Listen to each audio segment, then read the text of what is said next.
Hello दोस्तों, good morning. कैसे हैं आप सभी? आशा करती हूँ आप सभी बहुत अच्छे होंगे। दोस्तों, मैं भी एक टीजीटी एस्पिरेंट हूँ और मैं टीजीटी की प्रिपरेशन कर रही हूँ।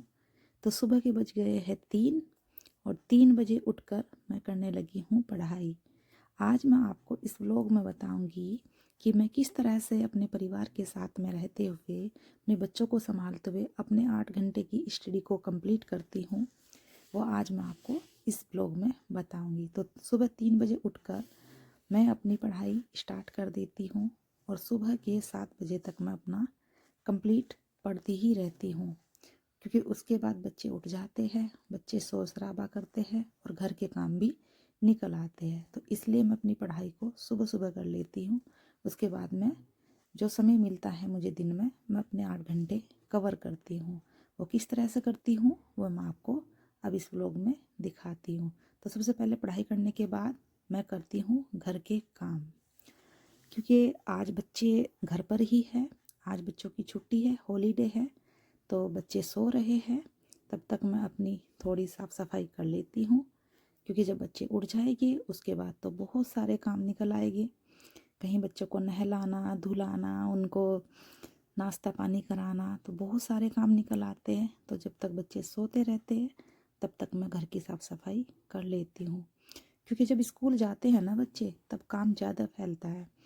सबसे पहले बच्चों को ही 7 बजे तक तो बच्चों को नहला धुला के रेडी करना होता है, क्योंकि 8:30 का स्कूल है। तो बच्चों को 8:30 तक स्कूल भेजना होता है, यानी 8 बजे तक बच्चों को खिला पिला के नहला धुला के पूरा कंप्लीट करके रेडी करके बिठाना होता है।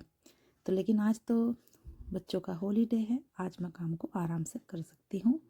तो मैं सबसे पहले साफ़ सफाई कर लेती हूँ। इसके बाद मैं, अब देखो मेरा बेटा भी उठ गया है।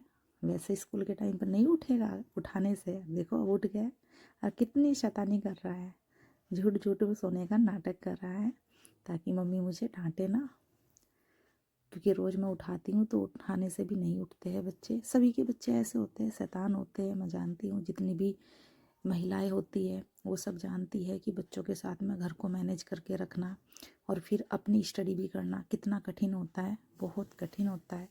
तो घर की मैंने साफ़ सफाई कर ली है और जो कपड़े रखे हुए थे गंदे कमरे में वो मैंने मशीन में डाल दिए हैं। अब मैं झाड़ू लगाऊंगी, क्योंकि घर की साफ़ सफाई सुबह सुबह हो जाती है तो थोड़ा अच्छा लगता है और फिर लगता है कि हाँ काम भी निपट गया है। अब देखो बाहर का मौसम बहुत अच्छा हो रहा है, आज हो रही है बारिश और बारिश के मौसम आज ठंडा भी काफ़ी है। ऐसा लग रहा है कि जैसे सारी दुनिया की ठंड आज ही पड़ गई हो। ये बाहर का नज़ारा है। बाहर बारिश के साथ साथ में देखो बादल कैसे छाए हुए हैं। और ठंड की तो आप पूछो ही मत कि आज ठंड कितनी है, लेकिन फिर भी क्या है, काम तो करने ही है ना। चाहे ठंड हो या गर्मी हो या सर्दी हो, कुछ भी हो, काम तो करने होते हैं। तो अब मैं लगा लेती हूँ झाड़ू। झाड़ू लगाने के बाद मैं फिर लगाऊंगी पोछा और उसके बाद में फिर मैं बच्चों को उठाऊंगी। वैसे तो बच्चे उठ ही गए हैं, आप देख रहे हो, ये बार बार उठ रहे हैं। देखो मेरा बेटा तो बार बार शैतानी कर रहा है। जब मैं इसकी तरफ को देखूंगी ना, तब झूठ में ही ऐसे ही बिस्तर में घुस जाएगा। अभी सोच रहा है कि मम्मी देख नहीं रही है, तो इसलिए बार बार उठ के बैठ जाता है। वो कहते हैं ना, जिस दिन सोचे कि आज बच्चों को सोने दो ये सो जाए, उस दिन तो ये नहीं सोएगी, उस दिन तो इनकी आंखें भी सबसे पहले खुल जाती है। तो मैं अपने तीनों कमरों को साफ़ कर लेती हूँ, झाड़ू लगा लेती हूँ, फिर मैं लगाऊंगी इन तीनों कमरों में पोछा, क्योंकि मैं ट्यूशन भी पढ़ाती हूँ ना। तो बच्चे बहुत गंदा करके जाते हैं ट्यूशन वाले कमरे में। तो झाड़ू लगाने से पहले मोटा मोटा सारा कूड़ा निकल आता है, उसके बाद में पोछा लगाने में सुविधा रहती है। अब मैं तीनों कमरों को कर देती हूँ साफ़। मेरा झाड़ू कंप्लीट हो गया है। झाड़ू लगाने के बाद अब मैं लगाऊंगी पोछा। अब मैं बार बार बाहर की तरफ देखती हूँ कि अब बारिश बंद हो, अब बारिश बंद हो, क्योंकि कपड़े धो के डालने होंगे तो वो सूखेंगे कहाँ। आज कपड़ों की टेंशन हो रही है, लेकिन फिर भी क्या है, कमरे में डाल लूँगी। तो मैं लगा लेती हूँ अब पोछा। अब देखो अब दोनों बंदर उठ गए हैं, है ना। शैतान शैतान बंदर है ये, बिल्कुल बहुत शैतानी करता है। देखो इसको लग रहा है कि मम्मा कुछ नहीं बोल रही है, मम्मा तो काम में लगी है, इसलिए ये पूरे मज़े कर रहा है आज, क्योंकि आज छुट्टी है ना। और वैसे उठाने लगूँ तो नहीं उठता, बच्चे तो ऐसे ही होते हैं, जब उठाओ तो नहीं उठेंगे, लेकिन अगर घर में रहना है, मौज मस्ती करनी है तो पूरा दिन शैतानी करते रहेंगे। तो इस तरह से मैं अपना झाड़ू पोछा कर लेती हूँ सुबह सुबह। अब मैं नहा के और बच्चों को अपने नहला धुला के खुद भी अब थोड़ा रेडी होके नाश्ता बनाऊंगी, क्योंकि बच्चों के पापा भी ड्यूटी जाएंगे और बच्चे भी नाश्ता कर लेंगे तो थोड़ा सा टेंशन फ्री हो जाऊंगी। अब बज गए हैं सुबह के 10। घर के काम करने में, बच्चों को नहलाने धुलाने में पूरे 2 घंटे लग गए हैं।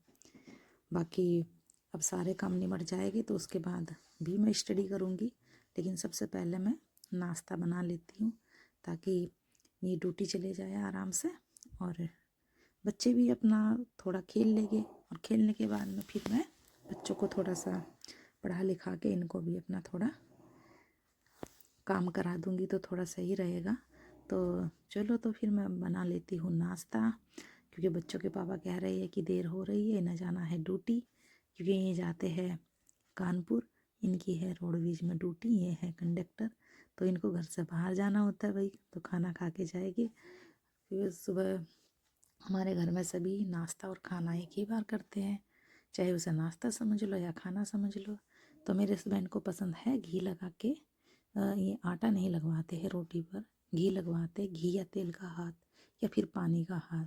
ये वाली रोटी खाते हैं, इनको बहुत पसंद है ये रोटी, क्योंकि ये कहते हैं कि बाहर का खाना खा खा के मैं परेशान हो जाता हूँ और तुम मेरे लिए ये वाली रोटी बनाओ। तो ये सॉफ्ट भी होती है और अच्छी भी होती है, इसमें आटा नहीं लगता ना हाथ पे, तो फिर वो दांत के नीचे अजीब सा लगता है ना जब आटा लगता है, तो इसमें नहीं लगता है। तो ये इस तरह से रोटी बनवाते हैं, इन्हें बहुत पसंद है ये वाली रोटी, और मैं इनकी पसंद की ऐसे ही बनाती हूँ हमेशा। तो अब मैं नाश्ता इनको करवा देती हूँ, क्योंकि इनको ड्यूटी भी जाना है, थोड़े लेट हो रहे हैं, इसलिए पहले मैं अपने हस्बैंड को नाश्ता कराऊंगी, उसके बाद फिर मैं बच्चों को कराऊंगी। बच्चे तो घर में ही रहेंगे। अब मैंने बना ली है रोटी, अब मैं इनको दे दूँगी, ये फिर खा के अपनी ड्यूटी चले जाएंगे। और बच्चे भी अगर साथ में खाना, कभी कभी साथ में खा लेते हैं, कभी कभी मेरे साथ खाते हैं। तो मेरे हस्बैंड 2 दिन तक तो बाहर रहते, तब तो मेरे ही साथ खाते हैं, पर जिस दिन घर में होते हैं उस दिन बच्चे अपने पापा के साथ खाना खाना पसंद करते हैं। लेकिन बस ऐसे ही है ना, इनको बिठा के खिलाना पड़ता है, आराम से बैठ के नहीं खाते हैं, 1-2 कोर खा ली तो खा ली, नहीं तो खेल में लग जाते हैं, तो इनको तो मुझे ही खिलाना पड़ता है बाद में। अब इनके पापा कर रहे हैं नाश्ता, देखो ये अपने पापा के साथ कर रहा है, लेकिन बस 1-2 कोर ही खाएगा, फिर बस निकल लेगा खेल में, इसको थोड़ा शौक लगता है। अब मैंने भी बच्चों को बिठा लिया है अपने पास, अब इनको मैं थोड़ा पढ़ाती भी रहूँगी और नाश्ता भी कराती रहूँगी, ताकि ये दोनों काम हो जाए इनके। अब ये थोड़ी शैतानी करता रहता है ना, देखो कैसे शैतानी करता है, लेकिन अब आराम से पढ़ता रहेगा। अब मैं भी अपना थोड़ा सा पढ़ लेती हूँ, उनको नाश्ता पानी कराने के बाद में मैंने अपना थोड़ा सा पढ़ लिया। अब आ गए हैं मेरे ट्यूशन के बच्चे, क्योंकि बच्चों को नाश्ता पानी कराने के बाद मुझे 4 घंटे आराम से मिल जाते हैं। 12 बजे तक मेरा नाश्ता पानी हो गया था, और जब 12 बजे तक हो गया था तो 4 बजे ट्यूशन के बच्चे आए हैं। बच्चे आज बहुत कम आए हैं, क्योंकि मेरे 2 बैच है, पर आज मैंने वही बच्चे बुलाए हैं जिनके यूनिट टेस्ट है, बाकी बच्चों की मैंने छुट्टी कर दी है, तो मैंने उनको पढ़ा दिया है। अब हो गई है रात, बज गए हैं शाम के 8, और अब मैं बच्चों को पढ़ा भी रही हूँ और खाना भी खिला रही हूँ, क्योंकि ये खाना खा लेंगे, पढ़ लेंगे थोड़ा, तो फिर ये सो जाएंगे टाइम से, तो मुझे पढ़ने का थोड़ा टाइम मिल जाएगा। अब ये खाना खाने के साथ साथ अपना पढ़ते रहते हैं, ताकि इनका माइंड भी लगा रहे और इनको पता भी ना चले। अगर मैं इनको ऐसा खाना खिलाऊंगी ना तो ये खाएंगे नहीं। अब खाना भी हो गया इनका, पढ़ाई भी हो गई, अब मैं इनको दूध पिला के सुला देती हूँ। अब बज गए हैं रात के 9, और ये अपना दूध पी के सो जाएगी, फिर मुझे थोड़ा पढ़ने का समय मिल जाएगा, ताकि मैं 1-2 घंटे तक पढ़ लूँ। अब मैं इनको सुला देती हूँ, फिर जब ये सो जाएगी तो मैं 2 घंटे रात को फिर से पढ़ूँगी 11 बजे तक। तो आज का ब्लॉग बस इतना ही था। Bye bye, take care, good night सभी को। आप सभी भी अपना समय ऐसे ही निकाल सकते हैं बच्चों के साथ में। Bye bye, Tata.